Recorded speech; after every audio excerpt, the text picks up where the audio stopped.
Hey guys, and welcome back to another one of my Knit Talk videos.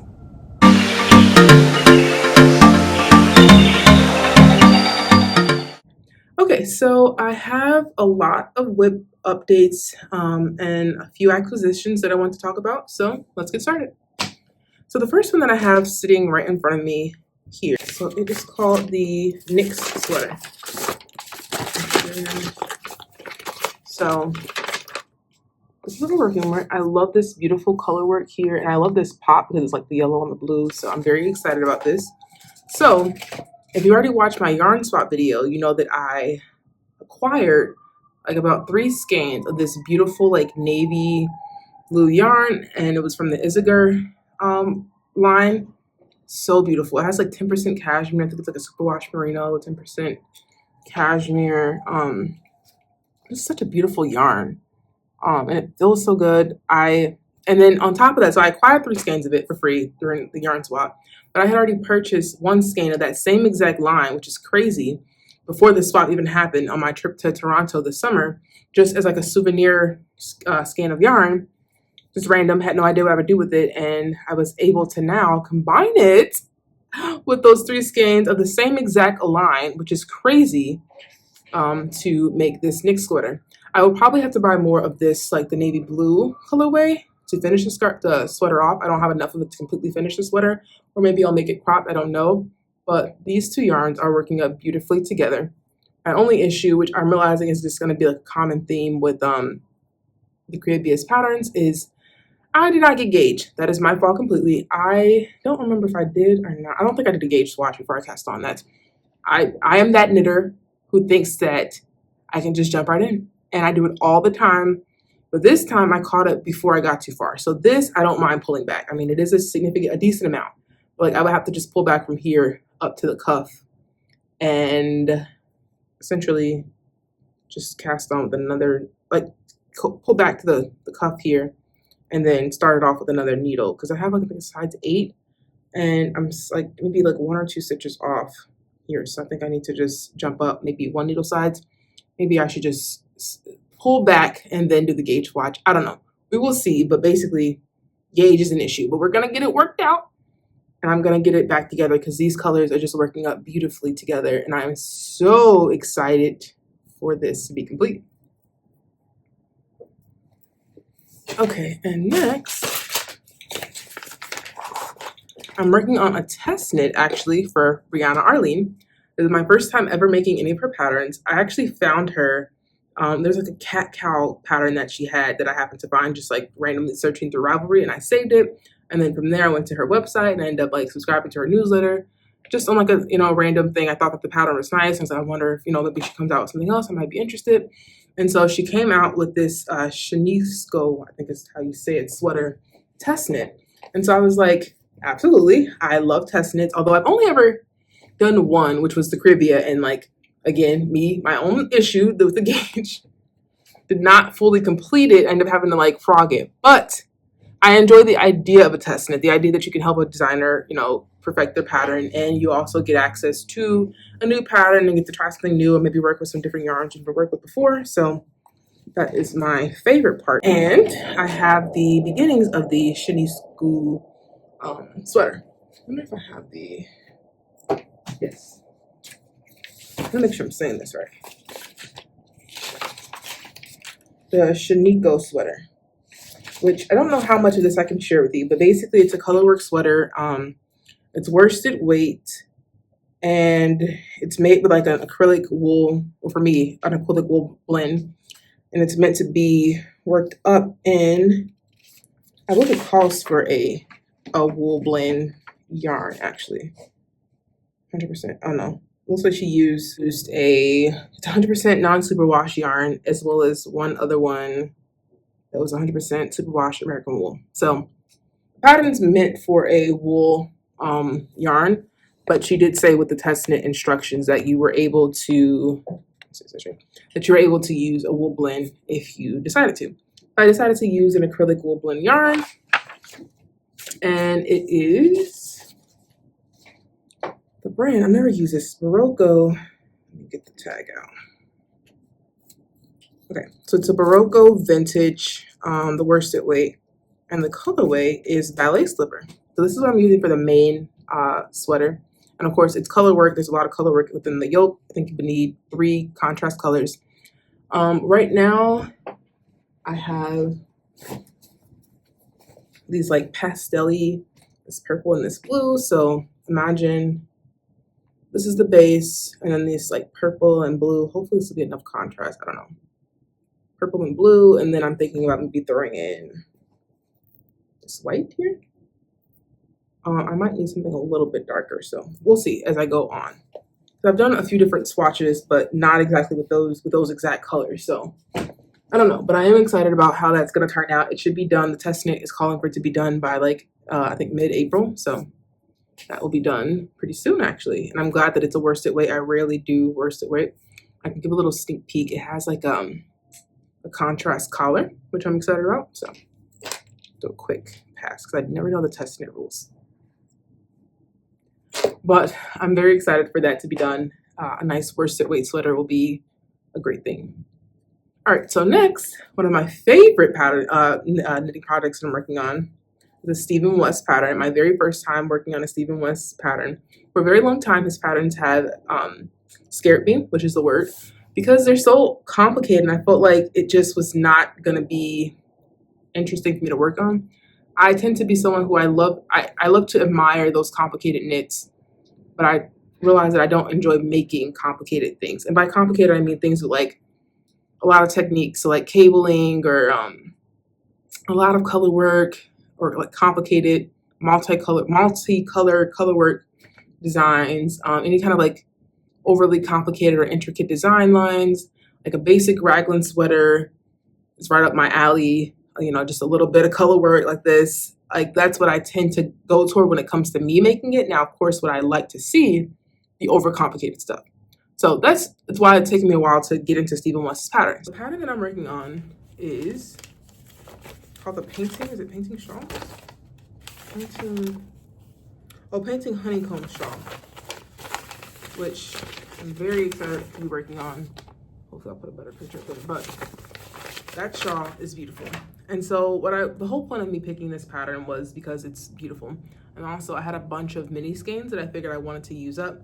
They weren't in any particular color scheme though. So that's something that I really am eager to get better about when I'm sourcing my stash, is like, I just tend to pick up whatever is like bright and beautiful, but with no type of context. Very rarely do I pick up multiple skeins of the same yarn. Sometimes it'll be 2, maybe 3 of the same skein. Like I don't ever pick up like a sweater's quantity. It's like either 1 skein or like 2 or maybe 3 at the most. I don't think I actually have anything with 3 skeins. At the most, I think of my stash, I may have like 2 skeins of the same yarn, which is like, it's like help yourself out. Like get the sweater quantity or have a plan, and I don't do that. So I will pick up random stuff. And so that was the point of this. I wanted to use up those mini skeins. So here is my progress. And as I'm looking at it, I'm just so excited. I love color, and I love when things are just like interesting. Like this is to me interesting to look at. And I normally am like I hate green. So the fact that I'm using green as the base color is wild to me. But like this contrast is really cool. And I just realized like this is not a whole bunch of contrast here, but I'm still digging it because like it's the one mini skein that I had that was like I was a little bit iffy about, but I'm so excited about it. I think that like it's still turning out really good. And I love these like color pops in there. Stephen West is just amazing. This is great. So don't know how long this will take me, but I am excited to work on this. So those are the only whips that I have that I'm actually making progress on. I have one thing, the 20-year shawl, but that's kind of like been a little bit up and hiatus right now because I don't know. I just have some more interesting things that I want to work on. I was eager to cast on another sweater, and then the Stephen West kind of shawl just popped up, and so I decided to work on that. So just been kind of doing what I feel. Haven't really made much progress on this 20-year shawl, but maybe I will just jump right into that and finish it all up in one go once the spring gets here. So we'll see. Now I wanted to talk about my recent acquisitions. I've been wanting to get into the interchangeable needle set game for a while. It's bothered me because at one point when I first was getting started, like in college, I was gifted a interchangeable set from Amazon. A friend gave it to me and I was like, okay, this is cool. Like I get that you're like trying to like help support my like knitting and everything. But at that time I did not understand interchangeable needles. They were still fairly new and I tried to work with them, and in the middle of a project, the cable came out from, and I just lost it. And at that point, I was not skilled enough to be able to pick up stitches, at least well. Even now, I'm okay with it, but I don't want to have to pick up stitches. So that's why it took me a while to get back into interchangeable needles, but I realized the benefit of them. So I decided to pick up a set of the Chiago inch size, the 4-inch size. And I've only been using it for a couple of days now. It's a complete set, the 4-inch. And so far I've been enjoying it. My test knit is on the Chiago interchangeables. So far it's fine. I haven't had any issues with the needles, you know, coming off, but it's only been, like I said, a couple days, so who knows. So my thing was like, I'm gonna test these out and see how I like it, and if I'm liking it, then I will obviously keep them. If not, then I will return them. So I'm hoping to kind of get a good amount of time working with them to see how I like them before my return window closes, so I have the ability to return if necessary. But if you guys use interchangeable needles of any brand, let me know what you think about them. Do you prefer metal? Do you prefer wood? Do you have both? I know I love working with their regular fixed needles, so I figured I would love their interchangeable set. So that's my thing. The only issue I think that I'm gonna have is obviously if those needles decide to come off the cable. That's like my main thing, but I get the cost savings of not having to buy a new set of needles every time you need a different size for a project. I like the benefit of just having the option, like the different cable lengths as well, because that's more so my issue. I'll have like a size 7. I'll know like I have a size 7 in the Chiago if I decide that I want to use that. But I'll be like, oh, I don't have a, you know, whatever, an 8-inch cord, a 10-inch cord, 16, you know, whatever. So it's like, this gives me the benefit of just always having the size I need and the cable length ready and available. So that is the purpose of buying this. Hopefully it serves its purpose and it's a good buy. So I'm excited about this. And then next are 2 books. So I'm not sure, I think I was kind of like browsing Barnes & Noble. I had a gift card for my birthday, and so I was excited to finally, you know, get to use that. I hadn't been to Barnes & Noble in a while. So I was scanning their knitting section, and I happened to find the most amazing book, Knitting the USA. So if you guys don't know, I have a bucket list goal of visiting all 50 states, and I'm about halfway through. I think I've visited about 26 or 27 states so far. So something like this is like right up my alley. So that's just really cool to me. That Nancy Bates, and she also is the author of the Knitting California book, as well as the Knitting the National Park books. Never been to any of the national parks, so I've seen that one, but it's not as interesting to me. And I do really enjoy her Knitting California book. I actually have that, but it's not, I don't own it. I got it from the library, but I check it out every chance I get because it's so beautiful to look through. I've yet to make any of the hats in those books yet, but I have a lot of them saved in my Ravelry queue, and now I have this book. I looked through a few of them. I'm definitely excited to work on the Illinois pattern, of course, because that is my home state. And I just find it exciting to kind of flip through and see like what her adaptation of each state into a hat looks like. And of course, you kind of judge it based, especially for me, like the states that I've been to, and of course my own home state. This is the Illinois hat. I guess in my like when you're from that state, of course you just have your own like whatever about that state. And I think that she said that she mentioned she got input from people on social media about like what their favorite parts of living in their state were, which I do appreciate. I didn't get that call. I didn't know that. I would have put a few things in there for me. But so this is the Illinois design. It's inspired by like some stained glass, and what I was excited about is like I hope that she has like Abraham Lincoln in there, which is like a big deal to me, and he's there. And so there's a lot of little, you know, nuggets of Illinois in there. I'm like, okay, but of course I'm a Chicagoan, so of course Chicagoans always assume that like I don't know, it's like a whole thing, right? I feel like Chicagoans don't necessarily resonate with Illinois, right? Like we feel like we're not even a part of Illinois. It's like we're our own separate thing. So I was like sitting here thinking like, oh, there's like a bunch of things she could have included, but I'm like, I guess maybe those are like more Chicago things, not like general Illinois things. I don't know. But this book is amazing. I've spent like a bunch of time just like flipping through here and getting excited about all the different hats I'm gonna make. And of course, I'll start with the Illinois hat. And then next, I have another book that I just recently purchased. So I was scrolling through Instagram the other day, and just randomly I got an advertisement for Sew's Ears, I think is the name of the store. It's a yarn and coffee shop, so put together, both together in the same space, in Verona, Wisconsin. I'd never heard of it, randomly just on social media. I was like, huh, that's kind of cool. And so I was like, well, that's like, it was like 2.5 hours away from me. And I'm like, I don't know, that's kind of far to like drive to go to a yarn store.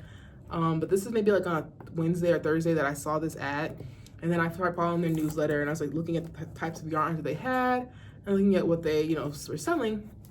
And so the day that I went to go pick up the Knitting the USA book at Barnes & Noble, I happened to see this other book that I was like, oh, that's so cool, but I'm only here for the Knitting the USA book. I'm not gonna get that other one just yet. Like, that's kind of like, I took that as more of like an impulse buy. I was like, I don't know, I'm not gonna get that, but it stayed in my mind. So then I'm scrolling through the Sew's Ears website and looking at what they sell just to see kind of like what they offer. And they have this book. And I'm like, what? Is this a sign? So they also, I'm like looking through the yarns as well. They also have a couple different brands I'm interested in. And because I was already interested in using Baroque yarn for this pattern, I was like, huh, that's kind of cool. They have a lot of that brand of yarn, a lot of different colorways. So maybe it'll be worth the trip. So randomly, this Saturday, I was like, I got up early, and normally on Saturday mornings, I go to my knitting group. But I was like, I wonder if I should go to the knitting group or if I should take a drive out here to the knitting and coffee shop place. And I'm so bad at decisions. I was like, let me just flip a coin and see which one I do. I flipped the coin, it landed on heads, which told me I was going to Sew's. So I took a 2.5 hour drive out to Verona, Wisconsin. Very beautiful space and place. It was like a nice drive. It was like at that point like maybe like 8 or 9 o'clock. So nice drive, no traffic getting there. And I got there and I loved it. It was so beautiful, so cute, like such a nice store. I love a nice cozy yarn store. Like you have to walk in through the coffee shop, which was like very busy. I didn't even think of the fact that it was like Saturday, and apparently that coffee shop was like the neighborhood coffee shop. It was like people everywhere, like a full-blown line. I'm happy that they were so busy, but it was a bustling coffee shop. They had like little like sandwiches and like, you know, food products that you can purchase, but mostly just a coffee shop. So you have to like walk into the coffee shop and you kind of get around and you go to the back, which is where the yarns are. And the yarn store itself, so it has like separate checkouts and everything like that. But the yarn store is like so cozy. It's in this space that kind of looks more like a house. So very cool space. So if you're in Verona, Wisconsin ever, or if you're near there, live near there, or would be willing to make the trip, I highly recommend it. I actually did not get a chance to sit and knit at the coffee shop, which is my plan, because it was just so busy. And I also saw a Goodwill across the street. So I was like, after I did my shopping, I was like, I think I'm gonna go to Goodwill. But all that to say, I bought the yarn for my Testament sweater and this book.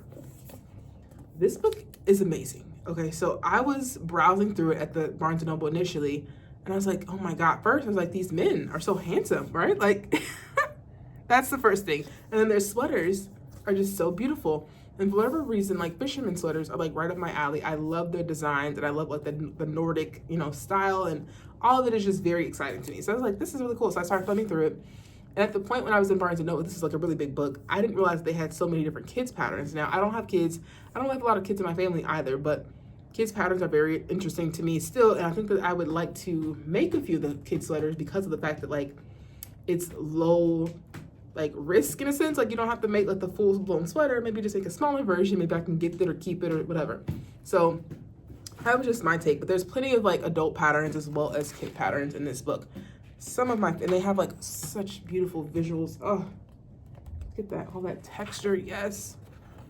So this is like, let me go to some of my favorites. Actually, so the main reason I got this book was for this shawl. Is this? Nope. Nope, this is a vest. Oh, that's beautiful. Okay. Find the shawl, Simone, focus. Here we go. Here goes the shawl.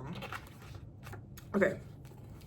Main reason was for this shawl, which I'm sure seems very basic, but this is the kind of stuff that I love. All that crunchy, beautiful texture is nice to me. And like the fact that you can like wear it in a bunch of different ways.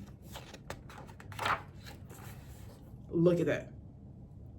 That is beautiful. So I'm excited to make this in many other patterns inside of this book and stay at the handsome men on the front. I think that is just, they're so cute. And then I was reading like the like kind of the bio of like the book, where it was like telling you like how they got started and everything. This was like, these were just like people that they knew. Like these weren't models. They're just like, you know, friends of a friend of a friend, a coffee shop owner, and like his employee and like all this stuff. And I'm like, wow. So that was that. So I basically drove 2.5 hours for this book and a bunch of yarn, and I do not regret it. It was the best little adventure on a Saturday I could have taken, and any amount of driving for yarn is well worth the cost of the gas money and my time. So, but that was all I had. I had the whips and then my little acquisitions here. But let me know what you're working on, and let me know your thoughts on interchangeable needles or what your preferences are. I'd love to hear also about what you're working on in the comments. So thanks for watching. Bye.